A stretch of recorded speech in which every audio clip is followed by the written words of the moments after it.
మాజీ ముఖ్యమంత్రి చంద్రబాబు నాయుడు యొక్క ఆరోగ్యం గురించి రకరకాల ప్రచారాలు చేస్తున్నారు. ఎవరికి తోచిన విధంగా వాళ్ళు సోషల్ మీడియాలో తప్పుడు సమాచారం ఇస్తున్నారు. చంద్రబాబు నాయుడు ఆయన ఆరోగ్యం స్థిరంగానే ఉంది. స్వల్ప అస్వస్థతకు గురవటం అనేది వాస్తవం. దీన్ని ఆసరాగా తీసుకుని విష ప్రచారం చేయటం సమంజసం కాదు. జైళ్ల శాఖ అధికారికంగా హెల్త్ బులెటిన్ విడుదల చేసింది. దాంట్లో బీపీ 140, పై రీడింగ్ 140, కింద రీడింగ్ 80. పై రీడింగ్ని సిస్టాలిక్ అని, కింద రీడింగ్ని డయాస్టాలిక్ అంటారు. ఇది నార్మలే, సాధారణ స్థితిలో ఉంది బీపీ. 2, శరీర ఉష్ణోగ్రత నార్మల్ అని ఇచ్చారు.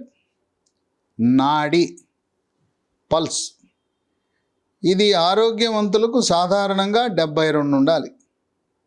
చంద్రబాబు నాయుడికి 87 ఉన్నది. ఎందుకు 72 ఉండవలసింది 87 వేగంగా కొట్టుకుంటుందంటే దానికి కారణం ఆయన చంద్రబాబు నాయుడు డీహైడ్రేషన్కి గురయ్యాడు. డీహైడ్రేషన్ అంటే శరీరంలో నిర్జలీకరణ. రక్తం అంటే రక్తంలో ఉండేది 90% ద్రవమే. అట్లాగే మన శరీరంలో బరువులో 80% బరువు నీరే. కనుక శరీరంలో నీరు తగ్గటం వల్ల అటువంటి పరిస్థితుల్లో నాడి వేగంగా కొట్టుకునే అవకాశం ఉంది. కనుక నాడి వేగము 15 ఉండవలసిన దానికంటే 15 ఎక్కువ కొట్టుకుంటా ఉంది చంద్రబాబు నాయుడికి. ఇక SpO2 అంటే ఆయన పీల్చుకునే గాలి, ఊపిరితిత్తుల్లో ఉండే ఆక్సిజన్ శాతం 97. అది కూడా సాధారణ స్థితిలోనే ఉంది. తర్వాత గుండె యథావిధిగా స్పందిస్తూ ఉంది. గుండె లయబద్ధంగా కొట్టుకుంటా ఉంది. గుండె స్పందన బాగుంది. తర్వాత ఊపిరితిత్తులు కూడా బాగా పనిచేస్తున్నాయి. ఊపిరితిత్తుల్లో ఎటువంటి సమస్య లేదు. అట్లాగే ఆయన భౌతిక ఆరోగ్యం కూడా బాగుంది. అన్నీ తన పనులు తను సొంతంగా చేసుకోగలుగుతున్నాడని చెప్పి ఇది హెల్త్ బులెటిన్ని విడుదల చేశారు. చంద్రబాబు నాయుడు ఆయన 1985 సంవత్సరం నుంచి దాదాపు 38 సంవత్సరాలుగా ఆయన ఏసీకి అలవాటు పడిపోయాడు. పగలు రాత్రి ఏసీలో ఉంటాడు. అట్లాగే బస్సు యాత్ర చేసినా బస్సులో కూడా ఏసీ ఉంటుంది. శీతాకాలం చలికాలంలో కూడా ఏసీ అలవాటైపోయింది. అంటే 365 రోజులు చంద్రబాబు నాయుడికి ఏసీ అలవాటైంది. అది 35 సంవత్సరాలుగా. ఇప్పుడు గత 35 రోజులుగా ఆయనకి కేవలం ఫ్యాన్ మాత్రమే ఇచ్చారు. జైళ్ళ శాఖ జైళ్ళ మాన్యువల్ ప్రకారం వాళ్ళు ఏసీ ఇస్తారా అంటే ఏసీ ఇచ్చే సదుపాయం ఎక్కడా లేదు. దేశంలో ఏ జైల్లో కూడా ఏసీ లేదు. కనుక మేము ఖైదీలకు ఏసీ ఇచ్చే వసతి లేదు, ఫ్యాన్ మాత్రమే ఇస్తామని. ఏసీ లేకపోయింది, ఫ్యాన్ వేసుకుంటే ఏమవుతుందంటే మన శరీరంపై వచ్చే చెమటంతా ఆవిరైపోయి ఇంకా శరీరం నుండి మరికొన్ని ద్రవాలు, నీరు కూడా ఆవిరైపోయే అవకాశం ఉంది. కనుక ఈరోజు ఆయన డీహైడ్రేషన్కి గురవటం అనేది వాస్తవం. డీహైడ్రేషన్కు గురి అవ్వటానికి ప్రధాన కారణం ఏసీ లేకపోవటం, ఫ్యాన్ వాడటం. తర్వాత బరువు కూడా తగ్గారు. ఒక 5 కేజీల బరువు తగ్గటం అదొక విశేషం. ఆయన దైనందిన జీవితంలో ప్రతిరోజు జైల్లో ఉన్న యోగా, ప్రాణాయామము, ధ్యానము, వ్యాయామం చేస్తున్నారు. తర్వాత తన వంటవాడు తర్వాత సతీమణి భువనేశ్వరి వాళ్ళు పంపిన వంటనే జైలు అధికారులు అవకాశం ఇచ్చారు. ఇంటి నుంచి భోజనము తనకి ఎప్పుడూ తయారు చేసే వంటవాడు, మాణిక్యం అనే వంటవాడు ఉన్నాడు. వాడు చేసిన భోజనమే తింటున్నా కూడా బరువు తగ్గటం అనేది విశేషం. ఈ బరువు తగ్గటానికి కారణం శరీరంలో ఉండే నీరు తగ్గటం, ఫ్యానుకి ఆవిరైపోవటం, డీహైడ్రేషన్ వల్ల బరువు తగ్గి ఉండొచ్చు. ఇంకోటి ఆయన మానసికమైన ఒత్తిడి, 24 గంటలు ఆలోచించటం, పార్టీ గురించి ఆలోచించటం. ఆయన జైల్లో ఉన్నా కూడా పార్టీ గురించి ఆలోచించడం, ఎన్నికల గురించి ఆలోచించడం, వ్యూహాల గురించి ఆలోచించడం, ఇవి చేయటం వల్ల మానసిక ఒత్తిడి వల్ల కూడా కొంత బరువు తగ్గే అవకాశం ఉంది. ఇప్పుడు కుటుంబ సభ్యులు ఆందోళన చెందుతున్నారు. ఆయన డీహైడ్రేషన్కి గురయ్యాడు. తర్వాత ఒంటి మీద దద్దుర్లు వచ్చినాయి, చేతి మీద, గడ్డం మీద, ఛాతీ మీద ఎర్రటి దద్దుర్లు వచ్చినాయి. ఈ దద్దుర్లు రావడానికి కారణం ఏంటంటే రాజమండ్రి, కోస్తా ఆంధ్ర మొత్తం కూడా అక్కడ గాలిలో తేమ ఎక్కువ ఉంటుంది, హ్యూమిడిటీ ఎక్కువ ఉంటుంది, చెమటలు ఎక్కువ పడతాయి, వాతావరణం పొడిగా ఉండదు. అదే తెలంగాణ రాష్ట్రం హైదరాబాదులో చెమటలు పట్టవు.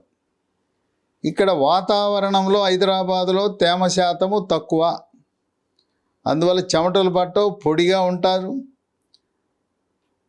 మనం నివసించడానికి అనుకూలమైన వాతావరణం హైదరాబాద్. చంద్రబాబు నాయుడు గత 38 ఏళ్ళగా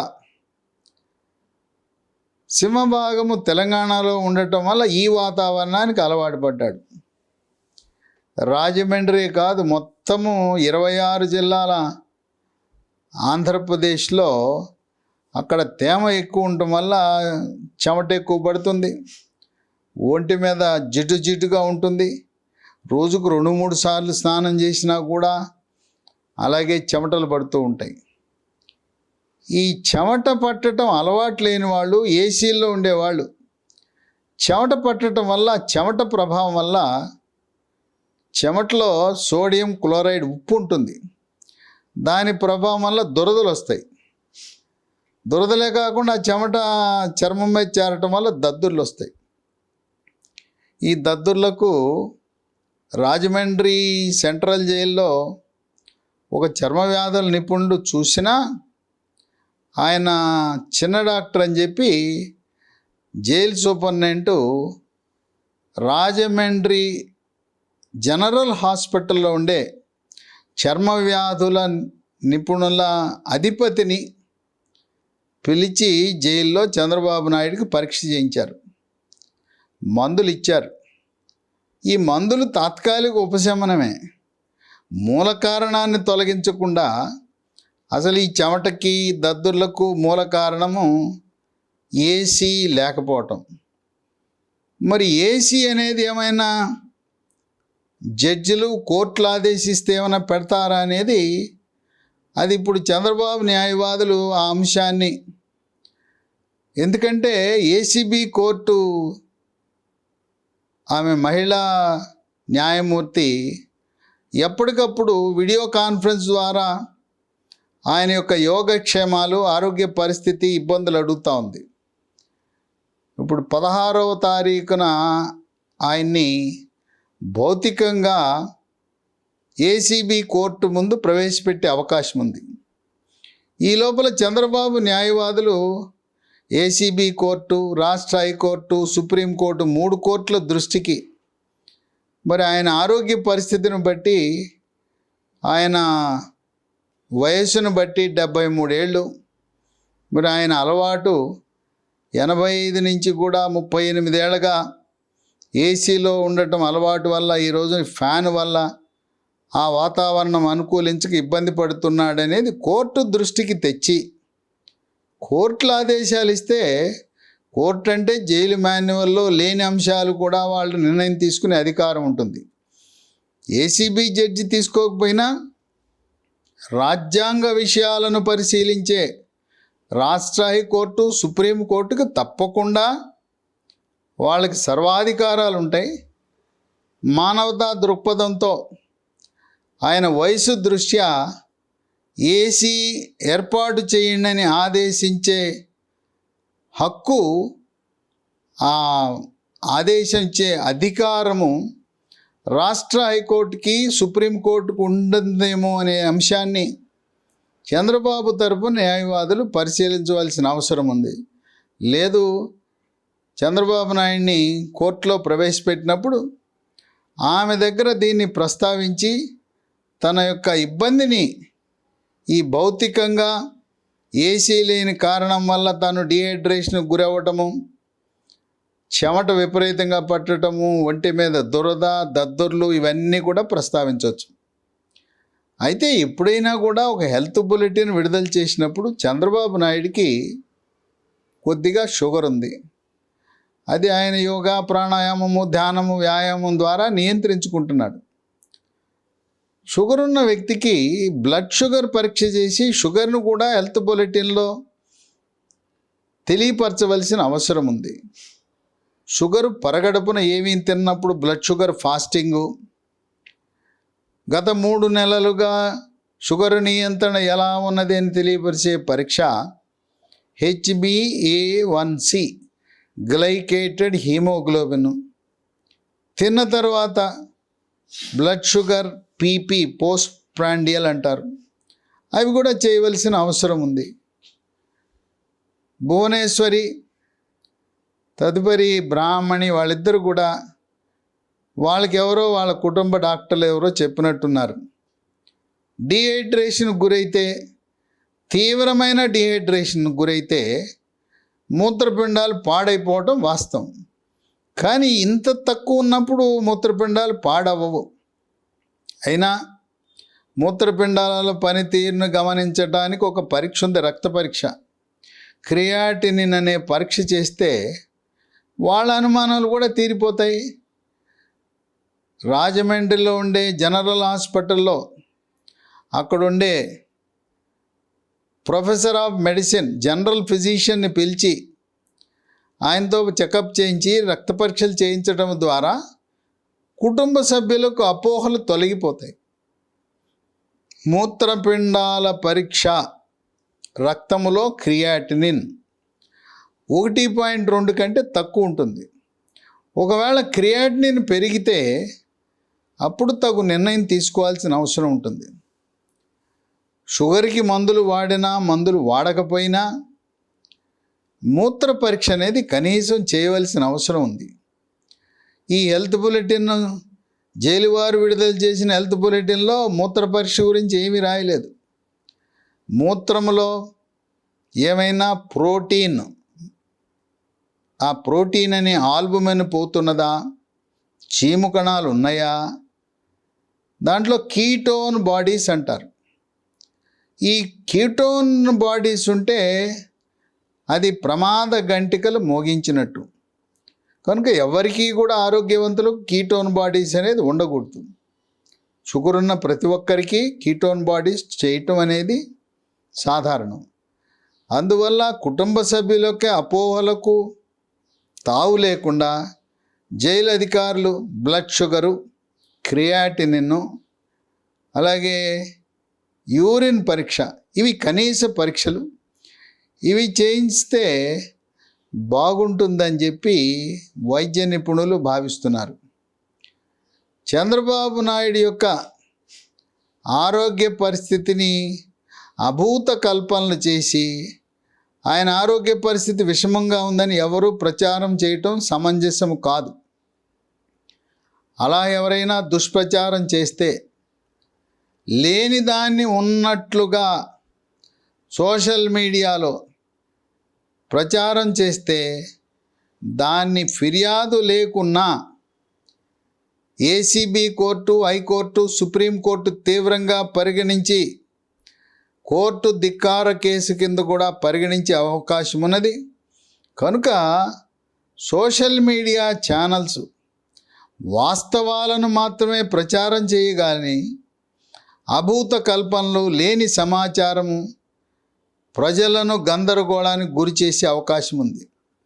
తెలుగుదేశం పార్టీ నాయకులు, శ్రేణులు, కార్యకర్తలు వాళ్ళందరూ కూడా చంద్రబాబు నాయుడు యొక్క ఆరోగ్యం గురించి ఆందోళన చెందుతున్న సమయంలో వాస్తవ సమాచారం ఇవ్వకుండా అభూత కల్పనలు చేయటం ఏమీ సమంజసం కాదు.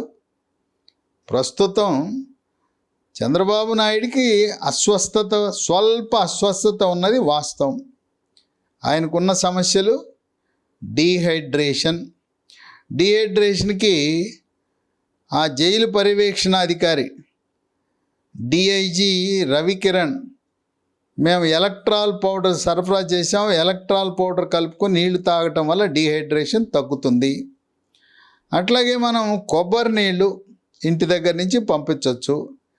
రోజుకి ఒక 1/2 లీటర్కి తగ్గకుండా కొబ్బరి నీళ్ళు తాగితే కొంతవరకు మేలు జరుగుతుంది. ఇదే కాకుండా మజ్జిగలో ఉప్పేసి ఆ ఉప్పు వేసిన మజ్జిగ తాగటం ద్వారా కూడా డీహైడ్రేషన్ తగ్గుతుంది. డీహైడ్రేషన్ ఉన్నది, బరువు తగ్గారు. అక్కడ వాతావరణంలో తేమ శాతం అధికంగా ఉండటం వల్ల, ఏసీ లేని కారణం వల్ల చర్మం మీద ఎర్రటి దద్దుర్లు ఇబ్బంది పెట్టడం, దాంతోపాటు దురద కూడా ఉంటుంది. ఏదో డాక్టర్లు, చర్మ వ్యాధుల డాక్టర్లు తాత్కాలిక ఉపశమనం కోసం ఏదో మందులు ఇచ్చినా ఇటువంటి ఒంటి మీద ఎర్రటి దద్దుర్లు, చెమట, దురదలు వచ్చినప్పుడు ప్రకృతి ప్రసాదించిన వరం కొబ్బరి నూనె. ఈ టాబ్లెట్లు ఇవి వాడచ్చు, ఆయింట్మెంట్లు వాడచ్చు. వాటితో పాటు కొబ్బరి నూనె పూసుకుంటే రోజుకు 4-5 సార్లు చక్కటి ఉపశమనం ఇచ్చే అవకాశం ఉంది. చంద్రబాబు నాయుడు యొక్క ఆరోగ్యం నిలకడగా ఉంది. స్వల్ప అస్వస్థత గురయ్యారు. ఆయనకు ఏసీ విషయము, జైలు మాన్యువల్లో ఏసీ లేదు, ఎక్కడా భారతదేశంలో ఏసీలు లేవు కనుక వివిధ స్థాయిల్లో కోర్టులలో ప్రస్తావించి కోర్టు ద్వారా ఆయనకి ఏసీ ఏర్పాటు చేసే అవకాశాన్ని చంద్రబాబు నాయుడు తరపున న్యాయవాదులు పరిశీలించాలని వైద్య నిపుణులు కోరుకుంటున్నారు. ఎవరు కూడా చంద్రబాబు నాయుడు యొక్క ఆరోగ్యాన్ని గురించి ఆందోళన చెందవలసిన అవసరం ఏమాత్రం లేదు.